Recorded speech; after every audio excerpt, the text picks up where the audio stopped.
Hello students, आज हम जो रिवाइज करने वाले हैं दैट इज आई इफेक्ट। और आई इफेक्ट मतलब इंडक्टिव इफेक्ट, परमानेंट इफेक्ट है, इलेक्ट्रॉन डिस्प्लेसमेंट इफेक्ट है। डेफिनेशन से स्टार्ट करें तो बस यही डेफिनेशन है जो कंप्लीट आई इफेक्ट को समझा सकता है। यदि ये डेफिनेशन समझ में आता है तो हमें पूरा आई इफेक्ट समझ में आ जाएगा। और डेफिनेशन में लिखा हुआ है permanent shift of bond pair towards more electronegative atom is called I effect. कहने का मतलब मुझे इलेक्ट्रोनेगेटिविटी का डिफरेंस देखना पड़ेगा कि कौन कम इलेक्ट्रोनेगेटिव है, कौन ज्यादा इलेक्ट्रोनेगेटिव है। सपोज जैसे मैंने CH3Cl लिखा हुआ है तो मुझे मालूम है कि chlorine is more electronegative than carbon. तो क्लोरीन क्या करेगा, क्लोरीन कार्बन से इलेक्ट्रॉन पुल करेगा, बॉन्ड पेयर को अपनी साइड अट्रैक्ट करेगा, खींचेगा, पुल करेगा। तो इस रीजन के कारण क्या होगा, इस रीजन के कारण यहाँ CH3 पाएगा डेल्टा प्लस और क्लोरीन पे आएगा delta minus. This effect is called I effect. मतलब इलेक्ट्रोनेगेटिविटी के डिफरेंस के कारण डेल्टा प्लस डेल्टा माइनस का डेवलप होना इज कॉल्ड आई इफेक्ट। ठीक। अब ये समझने के लिए हमें केवल क्या जरूरी है, इलेक्ट्रोनेगेटिविटी का डिफरेंस पता होना जरूरी है। अब यदि हम नॉर्मल जनरल एटम्स की इलेक्ट्रोनेगेटिविटी देखें तो एक बार टेबल 1.1 ये वाला देखो। इलेक्ट्रोनेगेटिविटी अलग अलग स्केल पे देखते हैं तो हम पॉलिंग के स्केल पे ही नॉर्मली यूज करते हैं। तो केवल ये वैल्यूज देखो। मोस्ट इलेक्ट्रोनेगेटिव कौन है, फ्लोरीन 4.0 है। वैल्यूज याद नहीं करना, केवल डिफरेंस बता रहा हूँ। और यदि मुझे इस तरीके से सारी इलेक्ट्रोनेगेटिविटी पता है तो मुझे मालूम है कि मोर इलेक्ट्रोनेगेटिव कौन है। और यदि मुझे ये पता है कि मोर इलेक्ट्रोनेगेटिव कौन है तो मुझे ये भी मालूम है कि कौन इलेक्ट्रॉन पुल करेगा, किस पे डेल्टा माइनस आएगा, किस पे डेल्टा प्लस आएगा। तो इस तरीके से हम आई इफेक्ट बिल्कुल आसानी से लिख सकते हैं। फिर यदि हम ग्रुप्स की इलेक्ट्रोनेगेटिविटी की बात करें तो H के रिस्पेक्ट में ग्रुप्स का इलेक्ट्रोनेगेटिविटी यदि ये आता है तो तुम सारी चीजें बोल सकते हो। जैसे हम आगे चल के प्लस आई या माइनस आई डिफाइन करेंगे तो वो याद करने की जरूरत ही नहीं पड़ती यदि मुझे ये इलेक्ट्रोनेगेटिविटी का ऑर्डर याद आता है तो ये एक्चुअल डेफिनेशन है इंडक्टिव इफेक्ट का। थ्योरी केवल इतना सा होता है इंडक्टिव इफेक्ट का कि जो मोर इलेक्ट्रोनेगेटिव एटम रहेगा, जो मोर इलेक्ट्रोनेगेटिव ग्रुप रहेगा, वो क्या करेगा, वो इलेक्ट्रॉन विड्रॉ करेगा, इलेक्ट्रॉन पुल करेगा और खुद पे डेल्टा माइनस और सामने वाले पे डेल्टा प्लस डेवलप करेगा। This is called I effect. ठीक। फिर भी लेकिन स्ट्रक्चर्स में हम सारे एटम का ग्रुप का इलेक्ट्रोनेगेटिविटी तो याद नहीं रख सकते, तो हम थियोरेटिकली कैसे ट्राई करते हैं आई इफेक्ट में, हम इसके आगे बात करते हैं। तो फिर हम आते हैं सेकेंड डेफिनेशन पे। सेकेंड डेफिनेशन लिखा हुआ है polarisation of one bond due to polarisation of adjacent bond. कहने का मतलब किसी एक बॉन्ड में चार्ज डेवलप हो जाना ड्यू टू एडजेसेंट बॉन्ड में चार्ज डेवलपमेंट के कारण। अब यदि मैं बात करूं तो जैसे सपोज मान लो मैंने ये वाला स्ट्रक्चर लिखा। अब इस वाले स्ट्रक्चर में देखूं तो मुझे बताओ कि ज्यादा इलेक्ट्रोनेगेटिव कौन है। तो देखो चारों के चारों कार्बन है और इनके इलेक्ट्रोनेगेटिविटी में कोई डिफरेंस नहीं है, मतलब यहाँ पे पोलैरिटी नहीं है। इसका मतलब इसमें पोलैरिटी नहीं है, नो पोलैरिटी। और यदि पोलैरिटी नहीं है, इलेक्ट्रोनेगेटिविटी का डिफरेंस नहीं है, इसका मतलब यहाँ पे आई इफेक्ट नहीं लगेगा। तो देखो सिंपल सा बात है, फर्स्ट डेफिनेशन में ये क्लियर हो गया था कि आई इफेक्ट लगने के लिए सबसे इंपॉर्टेंट बात है कि इलेक्ट्रोनेगेटिविटी का डिफरेंस होना जरूरी है। अब सपोज मान लो कि मैं कोई दूसरा स्ट्रक्चर बना लेता हूँ। सपोज मैंने ये वाला स्ट्रक्चर बनाया। अब इस वाले स्ट्रक्चर में यदि ध्यान से देखोगे तो यहाँ पर बात पहले वाले स्ट्रक्चर से अलग है। यहाँ पे जो क्लोरीन है ये वाला मोर इलेक्ट्रोनेगेटिव एटम हो गया ना। और यदि ये मोर इलेक्ट्रोनेगेटिव एटम हो गया तो ये क्या करेगा, यहां से स्टार्ट होगा और क्लोरीन इस कार्बन से इलेक्ट्रॉन पुल करेगा और यहाँ पे डेल्टा माइनस और यहाँ पे डेल्टा प्लस चार्ज डेवलप करेगा। अब जरा इस वाले कार्बन का कंडीशन यहां देखो और इस कार्बन का कंडीशन पहले वाले स्ट्रक्चर में देखो। अब ये वाला कार्बन डेफिशिएंट है तो ये डेफिशिएंट कार्बन क्या करेगा, अपने आगे से इलेक्ट्रॉन विड्रॉ करेगा और आगे से इलेक्ट्रॉन विड्रॉ करेगा, इस कार्बन पे भी डेल्टा प्लस डेवलप हो जाएगा। ये कार्बन आगे से विड्रॉ करेगा, यहाँ डेल्टा प्लस हो जाएगा। ये कार्बन आगे से पुल करेगा तो यहाँ पर भी डेल्टा प्लस हो जाएगा। कहने का मतलब क्या हुआ कि यदि कार्बन क्लोरीन बॉन्ड में चार्ज डेवलप नहीं होता तो नेक्स्ट बॉन्ड में चार्ज कभी भी नहीं आता। This is called I effect कि एक बॉन्ड में चार्ज डेवलपमेंट के कारण एडजेसेंट बॉन्ड में चार्ज का डेवलप हो जाना इज कॉल्ड आई इफेक्ट। ये लिखा हुआ है डेफिनेशन में। खैर हमें जो याद रखना है, इंपॉर्टेंट जो बातें हैं तुम तो वो सुनो। यदि हम इस डेफिनेशन को देखते हैं तो हमें यहाँ पे ये सीखने को मिलता है कि आई इफेक्ट ओरिजिन पॉइंट से धीरे धीरे पूरे सिस्टम में फैल जाता है। इसका मतलब हमें केवल ओरिजिन पॉइंट ढूंढना पड़ेगा, मोर इलेक्ट्रोनेगेटिव ढूंढना पड़ेगा, उसके बाद हम पूरे सिस्टम में धीरे धीरे आई इफेक्ट को फैला देंगे। ठीक, तो फिर धीरे धीरे थ्योरी को आगे बढ़ाएं तो सबसे इंपॉर्टेंट बात तुमने क्या सीखा इस एग्जांपल में, यदि इलेक्ट्रोनेगेटिविटी का डिफरेंस नहीं रहेगा तो हम आई इफेक्ट नहीं लगाएंगे। तो सबसे पहले मैं यही लिख देता हूं, cause of I effect. Cause of I effect में पहला कॉज क्या लिख रहा हूं, अभी हमने क्या देखा, डिफरेंस, डिफरेंस इन इलेक्ट्रोनेगेटिविटी। यदि इलेक्ट्रोनेगेटिविटी में डिफरेंस नहीं रहेगा तो आई इफेक्ट नहीं लगेगा। तो फिर ये सेकंड में क्या लिखने वाला हूं, सेकंड देखना, डिफरेंस, डिफरेंस इन हाइब्रिडाइजेशन। अब हाइब्रिडाइजेशन का क्या लेना देना है इलेक्ट्रोनेगेटिविटी से, तो ये नॉर्गनिक से रिलेटेड टर्म है। यदि अपन रिकॉल करें वाला फॉर्मूला कि इलेक्ट्रोनेगेटिविटी जो है एटम का डायरेक्टली प्रोपोर्शनल होता है परसेंटेज एस कैरेक्टर के, परसेंटेज एस कैरेक्टर के डायरेक्टली प्रोपोर्शनल होता है। इसका मतलब यदि मैं इलेक्ट्रोनेगेटिविटी की बात करूं तो इलेक्ट्रोनेगेटिविटी में बॉन्ड का टाइप देखकर भी मुझे डिफरेंस बताना पड़ेगा। कहने का मतलब, अब बोलने को तो तीनों कार्बन है, लेकिन यहाँ पे ट्रिपल बॉन्ड वाला कार्बन मोर इलेक्ट्रोनेगेटिव रहेगा देन डबल बॉन्ड वाला कार्बन देन सिंगल बॉन्ड वाला कार्बन। तो ऐसा ना हो कि हम कार्बन सिमिलर देखकर ये बोल दें कि यहाँ इलेक्ट्रोनेगेटिविटी का डिफरेंस नहीं है। ये मुझे ध्यान रखना पड़ेगा कि यदि हाइब्रिडाइजेशन बॉन्ड का टाइप अलग है एटम का तो उसका इलेक्ट्रोनेगेटिविटी का फर्क आएगा, और इलेक्ट्रोनेगेटिविटी यदि डिफरेंट आता है तो मुझे आई इफेक्ट लगाना पड़ेगा। ठीक, तो ये आई इफेक्ट का कॉज हो गया। फिर यदि हम प्रॉपर्टीज की बात करें तो प्रॉपर्टीज ऑफ आई इफेक्ट में फर्स्ट प्रॉपर्टी होता है कि I effect only applicable in sigma bonds. कहने का मतलब ये केवल सिग्मा बॉन्ड्स में एप्लीकेबल है, ये केवल सिग्मा बॉन्ड्स के इलेक्ट्रॉन को अट्रैक्ट या रिपेल करता है। कहने का मतलब यदि मैं बात करूं तो सपोज जैसे मैंने ये लिखा कार्बन नाइट्रोजन, मैंने यहाँ लिखा कार्बन नाइट्रोजन ऐसा लिखा, और मैंने यहाँ लिखा कार्बन ट्रिपल बॉन्ड नाइट्रोजन। अब यदि मैं क्वेश्चन पूछूं कि बताओ इसमें किस में आई इफेक्ट लगेगा, और यदि तुम सोच रहे हो कि केवल सिंगल बॉन्ड में लगेगा तो गलत। मैंने ये नहीं बोला कि सिंगल बॉन्ड में लगता है, मैंने बोला सिग्मा बॉन्ड में लगता है। और सिग्मा बॉन्ड तो सिंगल बॉन्ड में भी होता है, डबल बॉन्ड में भी होता है, ट्रिपल बॉन्ड में भी होता है। तो यदि नाइट्रोजन मोर इलेक्ट्रोनेगेटिव है तो आई इफेक्ट कैसा लगेगा, ऐसा लगेगा। इसमें कैसा लगेगा, इसमें केवल सिग्मा बॉन्ड का इलेक्ट्रॉन पुल करेगा। इसमें कैसा करेगा, सिग्मा बॉन्ड का इलेक्ट्रॉन पुल करेगा। तो आई इफेक्ट सिंगल बॉन्ड में भी लगता है, डबल बॉन्ड में भी लगता है, ट्रिपल बॉन्ड में भी लगता है। ये ध्यान रखना, मैंने ये बिल्कुल नहीं बोला कि सिंगल बॉन्ड में लगता है, मैंने बोला सिग्मा बॉन्ड में लगता है। ये एक बात। सेकेंड, जो क्वेश्चन में जो प्रॉपर्टी यूज होता है वो ये कि strength of I effect, strength of I effect decreases with increase in distance.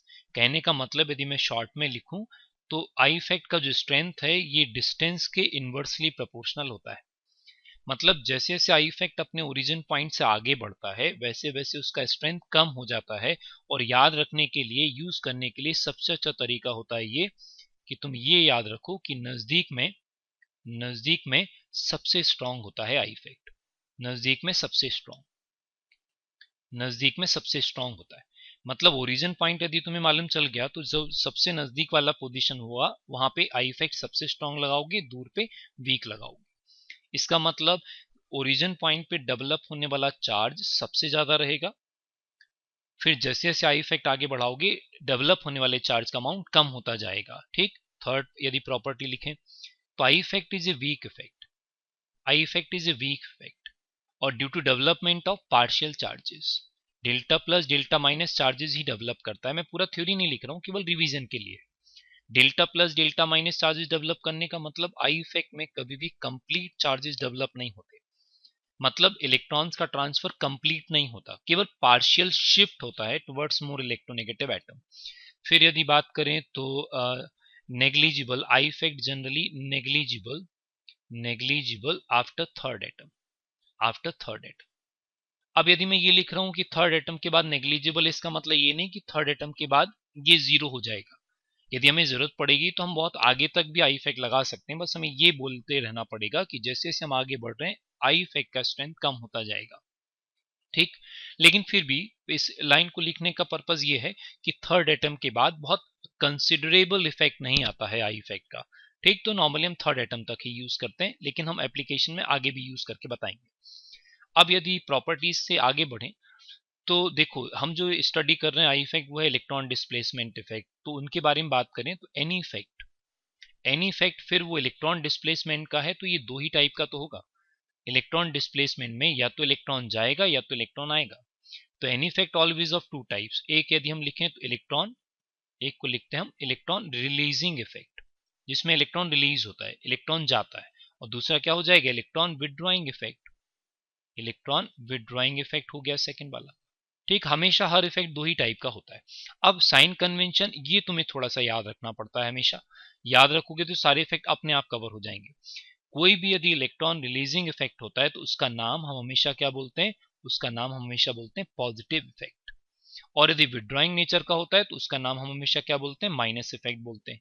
तो यदि हम कोई भी नाम आगे चल के बोलेंगे, सपोज जैसे मैं आई इफेक्ट पढ़ रहा हूं अभी, तो I effect always of two types, an effect always of two types, एक का नाम क्या रहेगा, एक का नाम रहेगा प्लस इफेक्ट मतलब प्लस आई इफेक्ट, और एक का नाम क्या रहेगा, एक का नाम रहेगा minus I effect, negative effect.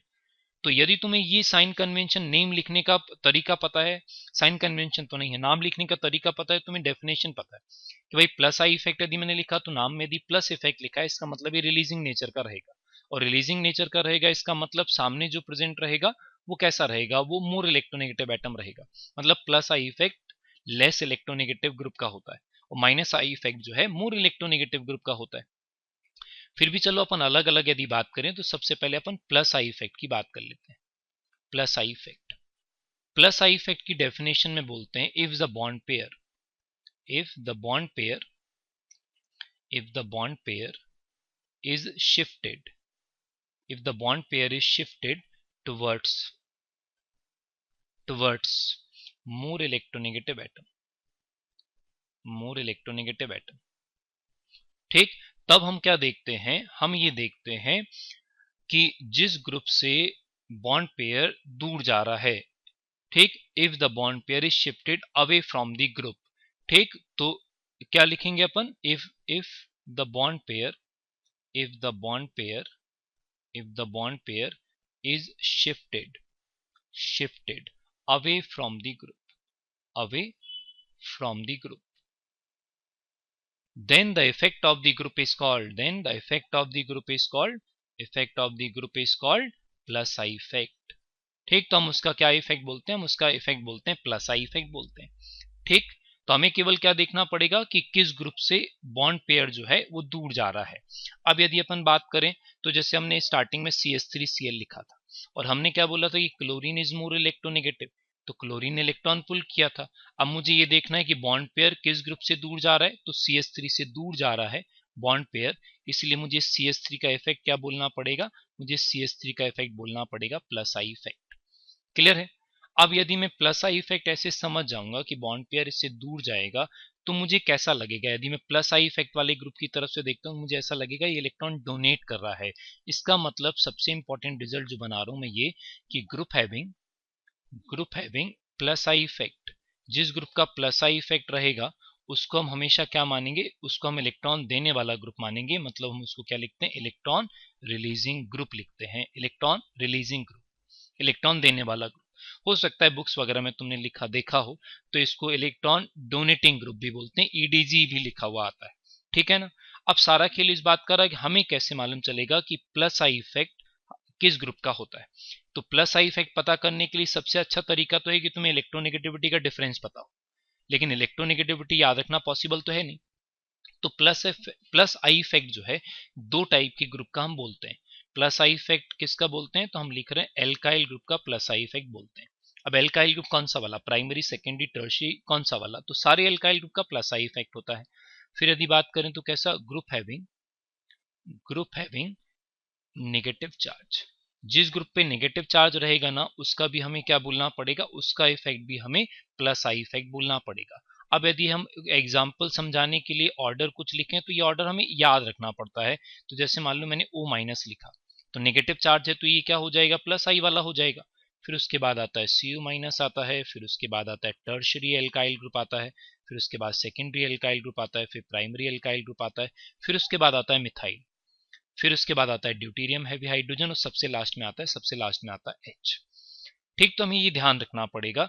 ठीक, ये ऑर्डर धीरे धीरे याद हो जाता है प्रैक्टिस के साथ। तो प्लस आई इफेक्ट का मतलब क्या है, प्लस आई इफेक्ट का मतलब है कि लेस इलेक्ट्रोनेगेटिव ग्रुप मुझे ढूंढना पड़ेगा।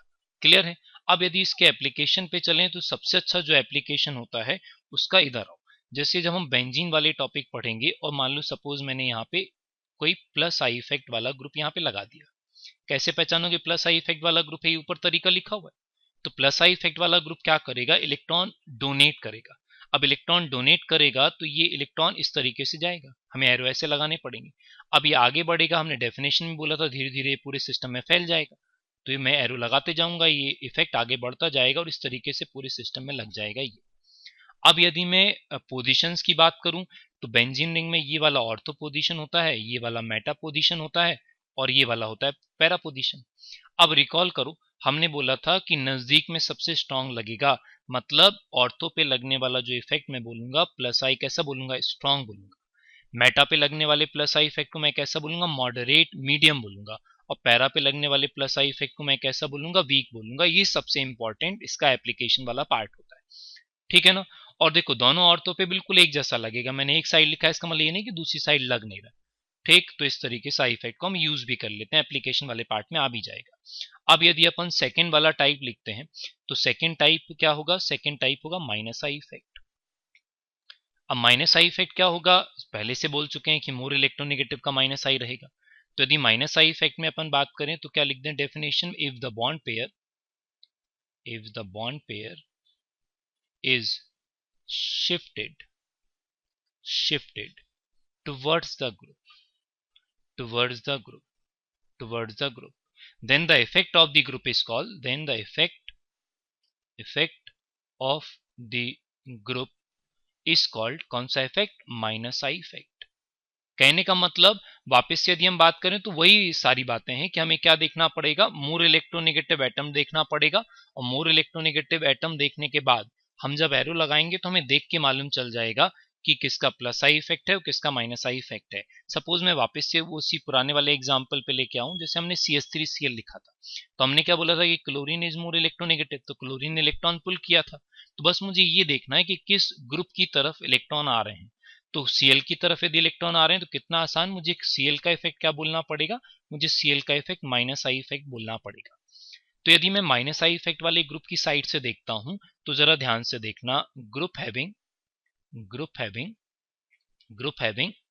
माइनस आई इफेक्ट, तुम्हें कैसा लगेगा कि माइनस आई इफेक्ट वाला ग्रुप क्या करेगा? तो वो क्या करेगा? इलेक्ट्रॉन विड्रॉ करेगा। इसलिए हम उस ग्रुप को आज के बाद क्या बोलने वाले हैं? इलेक्ट्रॉन विड्रॉइंग ग्रुप बोलने वाले हैं, EWG बोलने वाले हैं, ये ध्यान रखना। अब मेन डाउट यही है कि हमें कैसे मालूम चलेगा कि किस ग्रुप का प्लस आई किस ग्रुप का माइनस आई होता है? तो प्लस आई का तो मैं बता चुका हूं, एक बार माइनस आई इफेक्ट वाले ग्रुप को देखते हैं। माइनस आई इफेक्ट पहचानने का सबसे अच्छा तरीका लिख रहा हूं मैं। माइनस आई इफेक्ट दो टाइप के ग्रुप का होता है। पहली बात तो ये ग्रुप हैविंग पॉजिटिव चार्ज। किसी भी ग्रुप पे यदि पॉजिटिव चार्ज रहेगा ना तो वो ग्रुप इलेक्ट्रॉन डेफिशिएंट रहेगा, वो श्योरली विल विड्रॉ इलेक्ट्रॉन्स। तो उसका इफेक्ट हमें क्या बोलना पड़ेगा? उसका इफेक्ट हमें बोलना पड़ेगा माइनस आई इफेक्ट बोलना पड़ेगा। फिर दूसरा यदि लिखें तो ग्रुप हैविंग इलेक्ट्रोनेगेटिव एटम। किसी भी यदि ग्रुप में इलेक्ट्रोनेगेटिव एटम रहेगा तो वो क्या करेगा? इलेक्ट्रॉन विड्रॉ करेगा। देखो पहली क्लियर बात, मैं चार्ज वाले दोनों केसेस ले चुका हूं, इसका मतलब ही जब मैंने लिखा ग्रुप हैविंग इलेक्ट्रोनेगेटिव एटम, इसका मतलब ये किसके लिए लिखा हुआ है? ये लिखा हुआ है न्यूट्रल ग्रुप्स के लिए लिखा हुआ है, ठीक, न्यूट्रल ग्रुप्स के लिए लिखा हुआ है ये, ठीक। अब यदि अपन बात करें तो अपने सिलेबस के लिए यदि मैं ऑर्डर की बात करता हूं, एक एग्जांपल लिख के यदि मैं ऑर्डर बताऊं, जो ऑर्डर मुझे याद रखना पड़ता है, जो हमारे सिलेबस में यूज होता है, तो हमारे सिलेबस में यूज होने के लिए सबसे इंपॉर्टेंट स्टार्ट होता है NR3+ से। NR3+ के बाद आता है NH3+, NH3+ के बाद क्या आता है? NH3+ के बाद आता है NO2, फिर आता है CN, फिर आता है COH, फिर आते हैं halogens, fluorine, chlorine, bromine, iodine आ जाएगा, ठीक। फिर उसके बाद यदि कंटिन्यू लिखूं तो आयोडीन के बाद क्या आता है? OR आ जाएगा, फिर उसके बाद OH आ जाएगा, उसके बाद ट्रिपल बॉन्ड वाला एसिटाइलिन ग्रुप आ जाएगा, फिर उसके बाद बेंजीन रिंग आ जाता है, फिनाइल ग्रुप जिसको बोलते हैं, फिर डबल बॉन्ड वाला ग्रुप आ जाएगा, विनाइल ग्रुप जिसको बोलते हैं, फिर उसके बाद आ जाएगा H, ठीक। तो इस तरीके से हम एक ऑर्डर बना सकते हैं, ठीक। ये इंपॉर्टेंट ऑर्डर होता है। अब यदि इसके हम एप्लीकेशन वाले पार्ट पर आए तो एप्लीकेशन वाला पार्ट ही सबसे इंपॉर्टेंट होता है, और एप्लीकेशन वाले पार्ट में यदि बात करें तो वापस से वैसे ही डिजाइन में अपन बात करते हैं। अब यदि सीधी बात है, यदि मैंने यहाँ पे ऐसा कोई भी ग्रुप लगाया जिसका इफेक्ट मैं कैसे पहचान रहा हूँ? माइनस आई इफेक्ट, देखो सबसे बड़ा डाउट होता है हमें कैसे मालूम चलेगा कि किसका इफेक्ट प्लस आई है और किसका माइनस आई है, तो इसी बात पे मुझे रिवीजन कराना था। तो मैंने जो ऊपर लिखा हुआ है बस तुम्हें बार बार वही पढ़ना कि कैसे पहचानते हैं कि प्लस आई है कि माइनस आई। अब यदि माइनस आई इफेक्ट है तो वो क्या करेगा, वो इलेक्ट्रॉन विड्रॉ करेगा। अब इलेक्ट्रॉन विड्रॉ करेगा तो एरो लगाऊंगा, तो कैसे लगाऊंगा, एरो ऐसा लगेगा। ठीक, एरो ऐसा लगेगा कि इलेक्ट्रॉन विड्रॉ करेगा और धीरे धीरे पूरे सिस्टम में फैल जाएगा। मतलब मैं एरो ऐसे लगाता चलूंगा और देखो हर पोजीशन पे आई इफेक्ट लगा।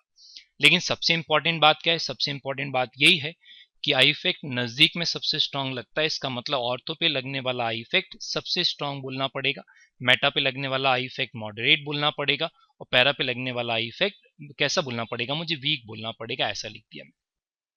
अच्छा, जैसे जैसे हम आगे बढ़ रहे हैं थ्योरी में, जब हम आगे application of resonance directing effect पे आएंगे तो यही आई इफेक्ट का स्ट्रेंथ ही तो मेजर माइनर प्रोडक्ट डिसाइड करेगा। तो ये सबसे इंपॉर्टेंट बात है। तो ये आई इफेक्ट का थ्योरी हो गया है।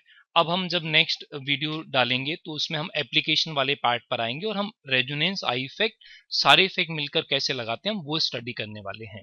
ठीक, थैंक यू।